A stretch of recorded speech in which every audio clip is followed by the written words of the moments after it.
Hello बच्चों, let's read the question. Question says if k, 2k plus 2, 3k plus 3 are in GP, then find the comma ratio of GP. First we see the key concept. A sequence A1, A2, A3, up to so on is called geometric progression if an plus 1 divided by an is equal to constant. किसी भी term का उसकी preceding term के साथ ratio check करें तो वो always same आए तो हम सीक्वेंस को क्या कहते हैं, जीपी में है. Then sequence is geometric progression. Given k, 2k plus 2, 3k plus 3, up to so on are in GP. Given है हमें ये GP में है. This implies T2 by T1 equal होगा T3 बाई T2 के. This implies T2 second term हमारी क्या है GP की, 2k plus 2 divided by first term that is k. This is equal to 3k plus 3 divided by 2k plus 2. This implies 2k plus 2 whole square is equal to k into 3k plus 3.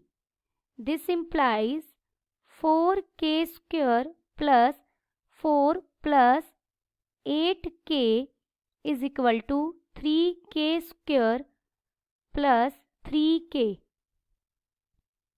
This implies 4k square minus 3k square plus 8k minus 3k plus 4 is equal to 0.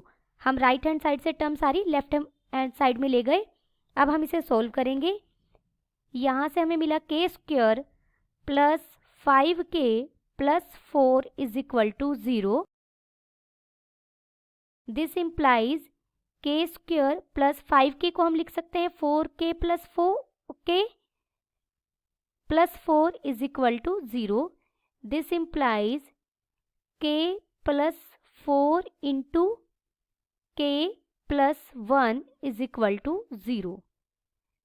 This implies यहाँ से हमें k की 2 values मिली, -4, -1. If k is equal to -1 then तो हमारी जो GP series है वो क्या बनेगी. अगर k को हम -1 पुट करें तो फर्स्ट टर्म तो यहाँ -1 हो जाएगी, सेकेंड टर्म 0 हो जाएगी, third term. But 0 can't be any term of GP.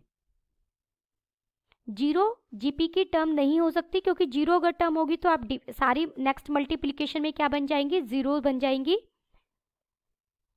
This implies k is equal to -1 is not possible. If k is equal to -4 then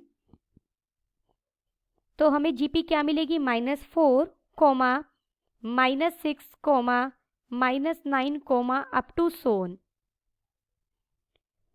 therefore हमें यहाँ कॉमा रेशियो फाइंड आउट करना है. Comma ratio हम कैसे find out करेंगे, comma ratio को r से represent करते हैं. r इज T2 यानी -6 divided by T1. T1 is -4. Minus से माइनस कट जाएगा, we get 3/2. Then the final answer is comma ratio is equal to 3/2. Hope you understood it well. Best of luck.